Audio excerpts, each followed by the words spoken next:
Do your trills sound like that? If so, and we've all been there, I have some tips for you to make your trills sound better. Perhaps something like this.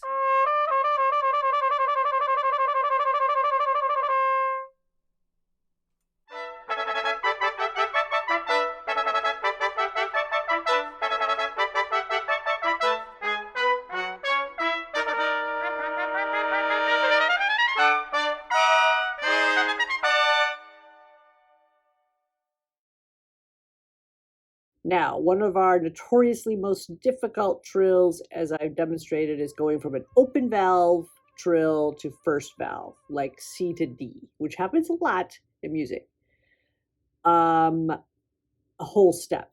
Now, if you're going from open to first valve, like E to F, that's not so tough. That one seems to pop out really nicely and have takes much less time to perfect that one. But going from a C to D, which is right across the break, is pretty tough. That's a tough one. So the first thing I started to do when I started to really methodically tackle these trills was to play it slowly, quarter in quarter notes. So C, D, C, D. Then I would gradually increase that to eighth notes, then to triplets, then to sixteenths, then to sextuplets. This is demonstrated in our Arbin book in a number of exercises. Now, the key here, though, is you don't move on to the next rhythmic structure unless that trill, that turn, is happening really well. So if you're going from C to D in quarter notes and it's effortless and you're not changing the embouchure as you go to the D, because that is the problem. One of the big problems is the second we go to that note, even if it's just one step away, we overchange the embouchure. In fact, we change it. It doesn't need to be changed at all. All you need to do is add air, perhaps tighten the corners here a little bit. Add air and put a slight, here's the big tip here. When you add air, instead of thinking about adding air, think about putting in a slight, almost imperceptible crescendo.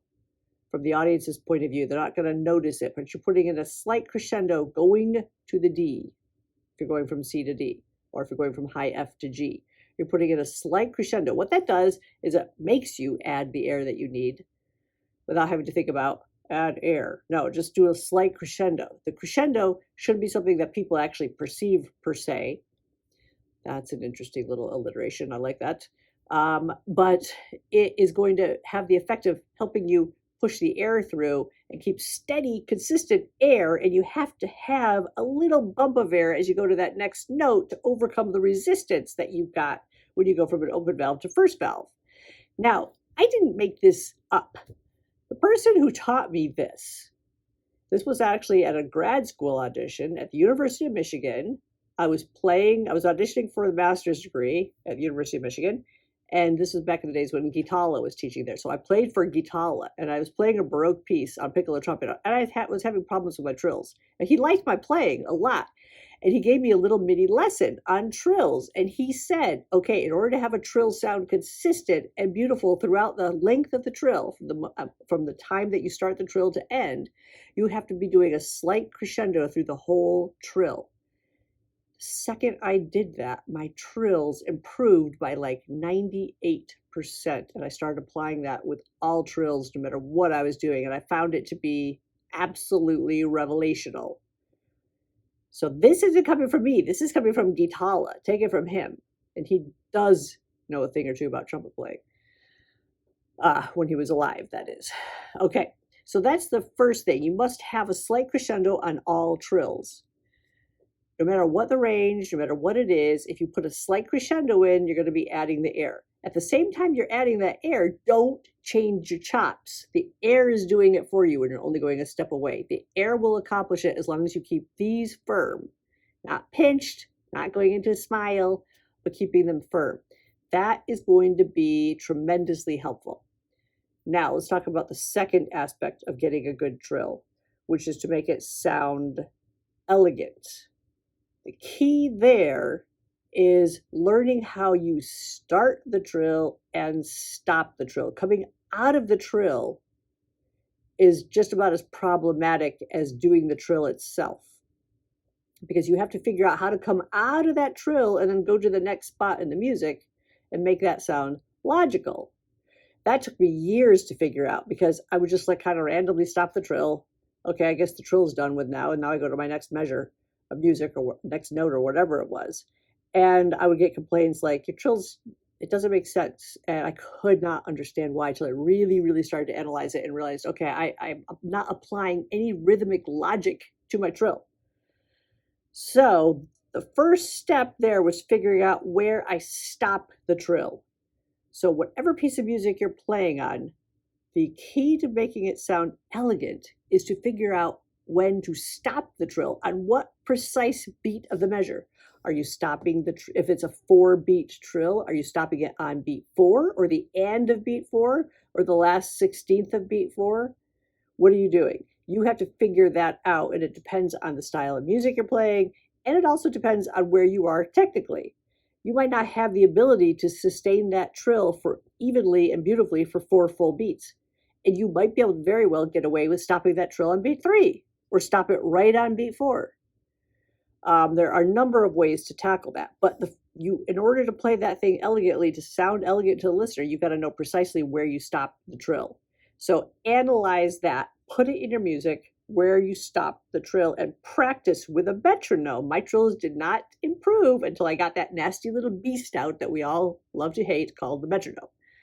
And I figured out exactly which click that trill had to stop on.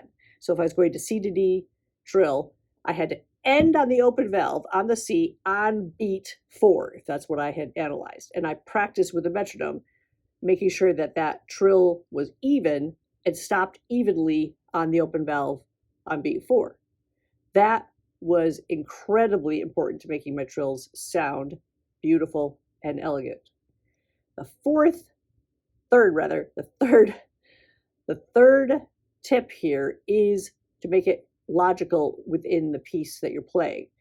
So maybe technically you can't yet trill that thing for 4 full beats, but yet the music kind of demands it because that's what makes sense logically. Well, you, my friend, have to improve your technique, have to work on those trills slowly, methodically, take your time so that you can play it and end on beat 4 if that's what the music suggests that you do. If contextually, that's what makes the most sense.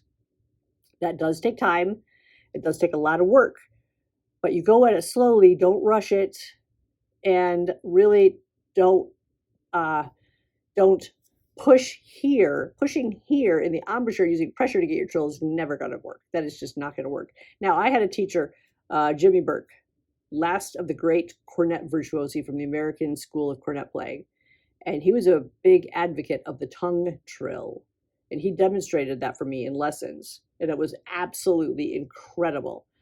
I unfortunately never perfected that trill, and he died when I was still in high school, so I wasn't able to get more lessons from him on that. But that was absolutely amazing. And if you know how to do the tongue trill, put a comment in. I'd love to hear it, and put a demonstration up on online, because that's kind of a dying art. I feel like the tongue trill is kind of, no one knows how to do it anymore. I certainly don't. But anyway, keep these 3 things in mind when you do your trills. Number 1, has to sound effortless. Number 2, has to sound elegant. Number 3, must make rhythmic sense. It must be logical within the context of the piece you're playing. If you do those 3 things, your trills are going to improve tremendously. But let me tell you, if you only work on one of those things, the thing that made the biggest difference for me on trills was adding slight crescendo, taking Gitala's advice and adding a slight crescendo on all my trills. It was amazing. The second most important thing was learning when to stop the trill and how to stop it precisely on the beat that I want and not be just some random haphazard, okay, I guess I'm ending my trill now. That was the second thing. So if I had to put a hierarchy, that would be the hierarchy of steps to take when trying to perfect your trills. Let me know how it goes. Hit the subscribe button and have fun and enjoy. I think sometimes we forget to enjoy trumpet playing. Enjoy the work. The work is actually fun. I think it's invigorating to work and to improve, even if you're just alone in your practice room. And then you get out in front of the audience, and now it really comes to life, and you've got the inspiration of people really listening and enjoying your music.